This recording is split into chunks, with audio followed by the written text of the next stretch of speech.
Hey everyone, welcome to Under the Canopy. Now in this video, I want to share a recap of what Amazon has released in the month of September. So it's basically a month after a recap of what they've released in Amazon advertising. For those of you who don't know me yet, I'm Brian Johnson, and I've helped over 20,000 brands just like yours find the right e-commerce solutions and strategies to sell their products better on Amazon. In fact, my done-for-you advertising and marketing agency, Canopy Management, sponsors this show and uses our proprietary systems to help brands become king in their product category. Now, today, I'm going to be talking about as far as some of the changes that Amazon has released, some of the features they've released in the month of September. I'll do this every single month and just kind of review some of those. Now, let me go ahead and jump in really quick here and share my screen. There we go, a little bit better there. So hopefully you can see that just fine right over here. And let's go ahead and walk through what that looks like. So here we go. All right, so in our monthly review, for September 2021, as far as Amazon advertising goes, here's some things that you should be aware of. Now, whether or not they all fit or are available in your account or in your country or marketplace, that's remaining to be seen, but is something you can definitely check for. Now, one of the first things that they released in the month of September, specifically for sponsored product ads or SPA, is of course top of search impression share. Now, top of search impression share, that's mainly designed in order to measure brand awareness. In other words, how well are you doing at running ads that get the top of search, at the top of the search results, getting your brand seen, and therefore how many impressions are you actually getting back to your branded page. Now, obviously, if this is going to be something where you're concerned about, like, I need to get better brand exposure, more brand exposure, if you're in that category where you have probably a larger budget, then you probably know that you want to get a lot more brand coverage and to build familiarity with your brand. This should be in addition to, of course, a full advertising strategy that you're doing. That includes keyword targeting, product targeting, category targeting, and of course, brand exposure. That can include things like sponsor brand video, sponsor brand headline ads. There's, like I said, like I've said before, is that there's over 30 different ad placements available now on Amazon. And this is just one of the latest reporting that allows you to see a little bit more feedback from Amazon, which is usually hard to get information back in order to get better insight into the ads that you're running. Now, let's move forward here. Let's talk a little bit as far as like what they released for sponsored brand ads or SBA.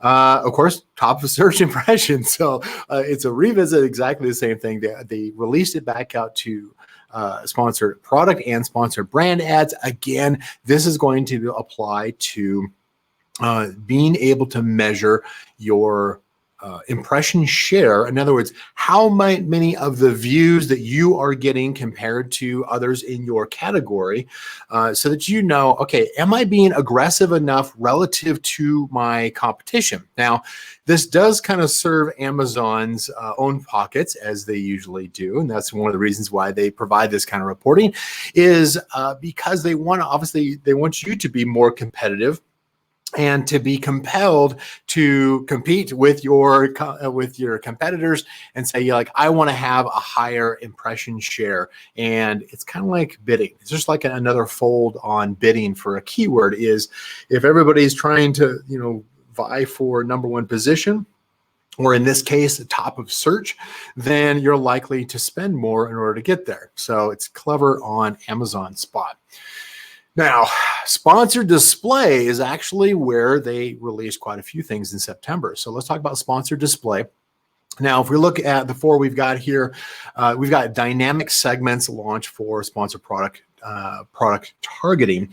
Now, I don't know if you can see the text on this, but so the purpose of dynamic segments is this is something that it was tested previously, and then it was taken away, and then they brought it back.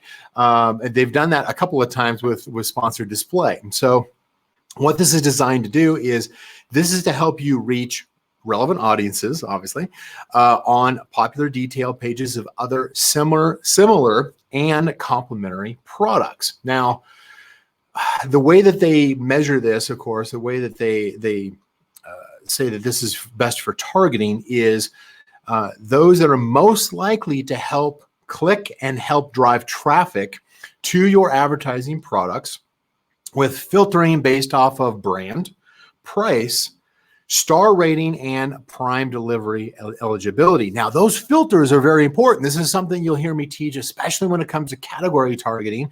But now you can also do it, of course, with sponsored display, is you can add on the filters in addition to the product targeting. And again, this product targeting is specific to similar or complementary products, right? So basically it says, run my ads on my competitor product listings that are similar to mine or might complement mine. In other words, maybe you're selling an Apple iPad and you've got a power source, a power plug-in, a charger basically for that product that would complement the iPad, right?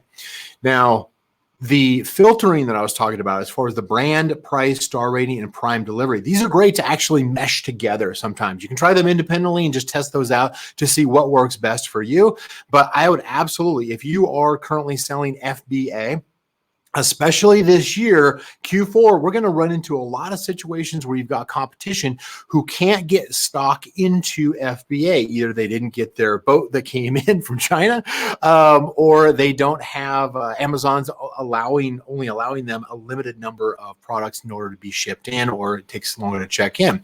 So some of your competitors are going to be opting for fulfilled by merchant or out of their own 3PL warehouse. Now, what that means, though, is it creates a competitive advertising advantage for you. Is that if you have FBA stock and they don't, and you turn on this prime delivery eligibility, what that means is that your ad is going to show on your competitors when they are when they're not shipping from FBA, when they're not prime ready, right? This is especially valuable since Amazon discontinued the fulfilled by seller prime ability. And so that's primarily just going to be an Amazon warehouse FBA fulfillment. Let's move forward here. Sponsored display launches bid recommendations. Now, we always want to take bid recommendations from Amazon with a grain of salt, of course, but they are coming in with daily bid recommendations and ranges.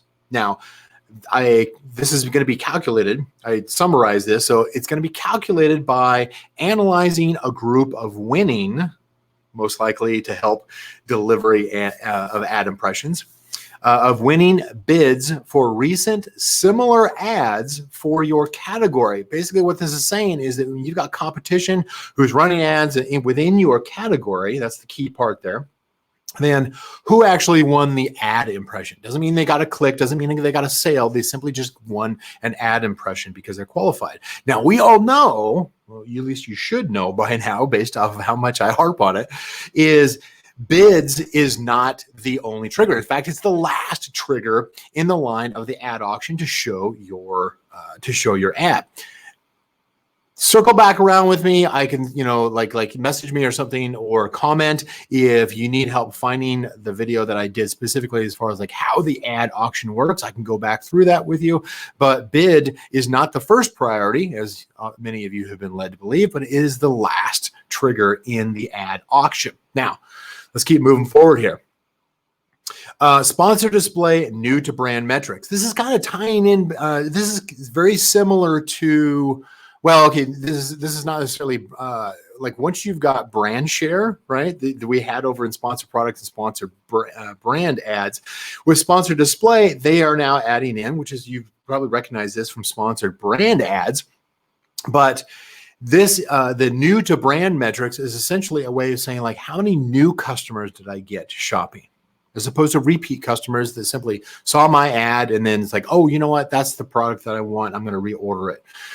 You want to find out how many new customers am I bringing into my customer base. Now, obviously, Amazon doesn't really let us build our list, through Amazon so that we can contact them, which you should do offline, of course.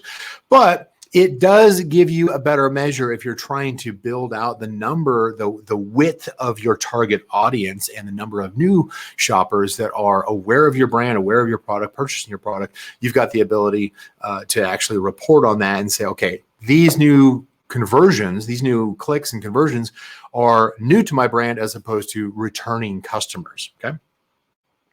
And then finally, sponsored display and it is creative editing. Now, creative editing is something that it does take more work. In other words, this allows you to add or edit headlines, logos, or custom product images for existing campaigns, which is not something we used to be able to do.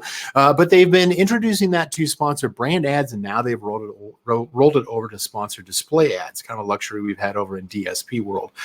But what this allows you to do is it allows you to do some testing, allows you to update without having to recreate a campaign or start a campaign over, which, as you know, is going to have a certain penalty tied to it. But this allows you to do a little bit of testing, maybe swap out. It's not really A/B testing, but it does allow you to make corrections if you've got a spelling mistake or if you want to add in an extra space or some kind of minor correction. And of course, I highly recommend that you are testing custom product images for your existing campaigns, because that's going to allow you to test out to see where are you getting a higher click-through rate, where are you getting a higher conversion rate. In other words, you're trying to get that shopper to not only notice your product in the first place, as well as engage into your product listing, and ultimately, of course, you want them to purchase. But you've got to hit all three of those in order for this whole conversion to work. You can't simply just say, well, I've got a product on Amazon, therefore it should sell. Not that easy, right? All right, let's talk about the last one here, demand side platform, DSP, one of my favorites. We certainly kill it for our clients over at Canopy Management when it comes to demand side platform. Hit me up if you think that you are ready to have that kind of conversation, if you're ready to scale up and do some remarketing both on and off Amazon. But one of the things that only you would probably appreciate if you actually currently run ads on DSP is the introduction of being able to show or to add in invalid traffic metrics. Boring, right? Invalid traffic metrics, but it does make a difference because it helps you to clean up your data. Let me kind of summarize it that way. It does help you to reduce some of the non-human, the fraudulent, or the other illegitimate traffic that Amazon claims to take care of for you. And yet now they are, of course, from a demand side platform, assuming this is going to be for ads that are running off of Amazon, that it allows us to say, you know what, that I don't think that was a legitimate click. I'm going to remove that from my reporting so it doesn't skew my reporting with some junk metrics. That is it. That is my recap for September 2021 for Amazon advertising, what they introduced. I'll do this again each month to kind of keep you up to speed, at least on a monthly basis, as far as what has happened recently that maybe you should be aware of. So stay tuned and check out the next episodes. Now, of course, under the canopy, as far as the show goes, it is brought to you by my agency, Canopy Management. You can see here, this is an opportunity that you can work with $1 million sellers, top Amazon insiders, and accredited Amazon experts with a proven track record of turning brands into category kings and queens. So start that conversation over at canopymanagement.com. My name is Brian Johnson, and I've had the privilege of, like I said, being able to help over 20,000 people. Our agency now manages over $1 billion with a B of revenue on Amazon, which is fantastic as far as our growth and our track record, of course. But have a conversation with our team over at Canopy Management. See if there's a good fit for you. See if it makes sense, if it's time to outsource your marketing and advertising through the Amazon sales channel. If you have any questions, I do certainly recommend that you put a comment below the video here or reach out to me directly and let me help you on the right path for your Amazon business this year. My name is Brian Johnson. Thank you very much for joining me on Under the Canopy.